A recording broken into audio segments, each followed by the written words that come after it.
Hello student, আমি নবম শ্রেণীর বৃত্তের পরিধি শুরু করেছিলাম এবং এখন অবধি 7-এর দাগ অবধি হয়েছিল। দেখো আজ 8-এর দাগের অঙ্কটা করছি। 8-এর দাগের অঙ্কটা কি বলেছে? 28 মিটার দৈর্ঘ্যের ব্যাস বিশিষ্ট বৃত্তাকার ট্র্যাকে পূজা ও জাকির একই জায়গা থেকে একই সময়ে প্রতিযোগিতা শুরু করে। দেখো তাহলে একটা বৃত্তাকার ট্র্যাক আগে আঁকি আমি। হ্যাঁ, এই যে একটা বৃত্তাকার ট্র্যাক, এর ব্যাস বলে দিয়েছে 28, তাহলে ব্যাসার্ধ কত হবে গো? ব্যাসার্ধ হবে 14 মিটার। দিয়ে বলেছে পূজা যখন 4 পাক, মানে এই বৃত্তাকার ট্র্যাকে 4 বার পূজা যখন ঘুরছে, জাকির তখন 1 পাক পেছনে থাকে, অর্থাৎ জাকিরের তখন 3 পাক ঘোরা হচ্ছে। বলছে তাহলে প্রতিযোগিতাটা কত মিটারের ছিল? তাহলে প্রতিযোগিতাটা কত মিটারের ছিল? পূজা 4 পাক ঘুরে প্রতিযোগিতা শেষ করেছে, তার মানে নিশ্চয়ই প্রতিযোগিতাটা 4 পাকের ছিল। এই 4 পাক ঘুরতে গেলে কত মিটার তাকে যেতে হয়েছে সেটা বের করলেই প্রতিযোগিতাটা কত মিটারের ছিল বুঝতে পেরে যাব। আবার বলেছে পূজা জাকিরকে কত মিটারে পরাজিত করেছে। পূজা যখন 4 পাক ঘুরে শেষ করছে তখন জাকির তার 1 পাক পেছনে থাকছে, অর্থাৎ 3 পাকে ঘুরছে। তাহলে কত পাকে পরাজিত করেছে? 1 পাক বেশি ঘুরেছে পূজা, অর্থাৎ 1 পাকে পরাজিত করেছে। সেই 1 পাক ঘুরতে গেলে কত মিটার তাকে যেতে হয়েছে সেটা যদি বের করতে পারি তাহলেই বলে দিতে পারবো যে পূজা জাকিরকে কত মিটারে পরাজিত করেছে। আর 1 পাক ঘোরা মানেই কি? বৃত্তের পরিধি ঘোরা, তাই তো? তাহলে ফার্স্ট কাজ হবে আমার কি? বৃত্তের পরিধিটা নির্ণয় করা। তাহলে দেখো বৃত্তাকার ট্র্যাকের ব্যাসের দৈর্ঘ্য, বৃত্তাকার ট্র্যাকের ব্যাসের দৈর্ঘ্য কত দেয়া আছে গো? ব্যাসের দৈর্ঘ্য দেয়া আছে 28 মিটার। তাহলে ব্যাসার্ধ কত হবে লেখো। অতএব ব্যাসার্ধ সমান কত হচ্ছে? ব্যাসার্ধ আর ইকুয়ালস টু হচ্ছে 28/2 তো মিটার, সমান কত হচ্ছে? 14 মিটার। তাহলে আমি এরপর কি বের করব? পরিধিটা বের করে নিই। অতএব বৃত্তাকার ট্র্যাকের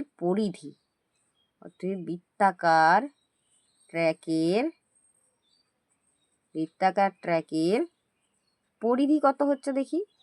পরিধির সমান কত হবে? পরিধির সূত্র আমি জানি 2 × পাই × আর। পায়ের মান কত? 22/7 × আর এখানে 14।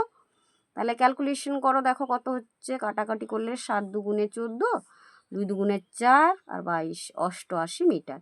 তাহলে এই বৃত্তাকার ট্র্যাকের পরিধিটা হচ্ছে 88 মিটারের। এরপরে পূজা 4 পাক ঘুরে প্রতিযোগিতা শেষ করেছে। তাহলে পূজা যখন 4 পাক যাচ্ছে তাহলে পূজাকে কত মিটার ঘুরতে হচ্ছে দেখি। 1 পাক ঘোরা মানে একটা পরিধি ঘোরা, তাহলে 4 পাক ঘোরা মানে কতটা দূরত্ব যাচ্ছে সেটা দেখি। তাহলে দেখো অতএব দেওয়ার দরকার নেই। পূজা 4 পাক ঘুরে প্রতিযোগিতা শেষ করে।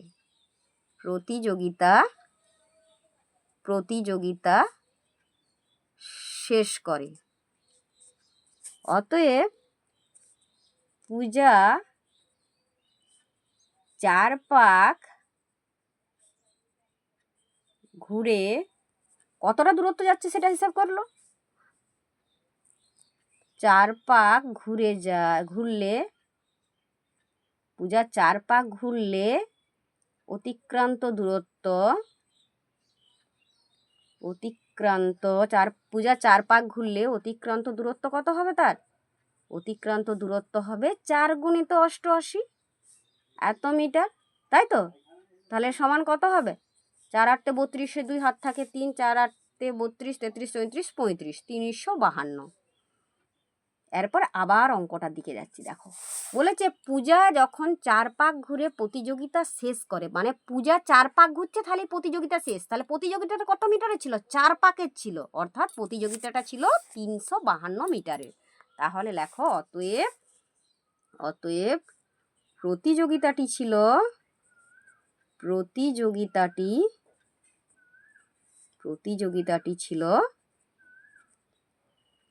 352 মিটারের। এটা একটা উত্তর বেরোলো। 352 মিটারের। এরপর কি বলেছে দেখো, বলেছে পূজা জাকিরকে কত মিটারে পরাজিত করেছে। দেখো পূজা যখন 4 পাক ঘুরে প্রতিযোগিতা শেষ করছে জাকির তখন তার 1 পাক পেছনে থাকে, 1 পাক পেছনে থাকে, তাই তো? অর্থাৎ 3 পাক ঘোরা হচ্ছে তখন। তাহলে ক পাক পেছনে আছে? 1 পাক। অর্থাৎ পূজা জাকিরের থেকে 1 পাক বেশি ঘুরেছে। তাহলে পূজা জাকিরকে পরাজিত করছে 1 পাকে। আবার 1 পাক যাওয়া মানে কত? আমার পরিধি যাওয়া। অর্থাৎ কত মিটারের পরাজিত করেছে? 88 মিটারের। ওটা একটু লিখে নাও, তারপরে লিখবে ওটা। দেখো, পূজা যখন 4 পাক ঘুরে প্রতিযোগিতা শেষ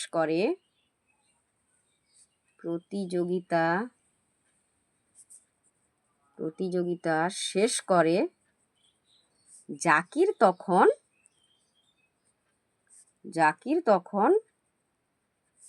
1 পাক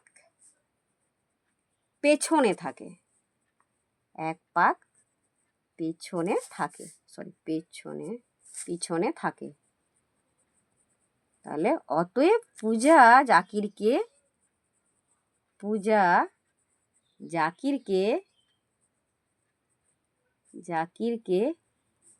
1 পাকে পরাজিত করে, তাই তো?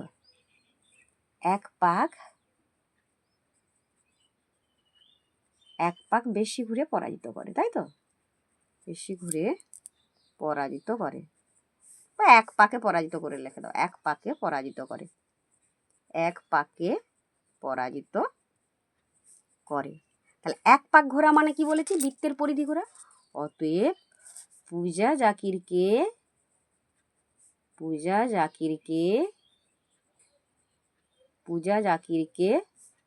88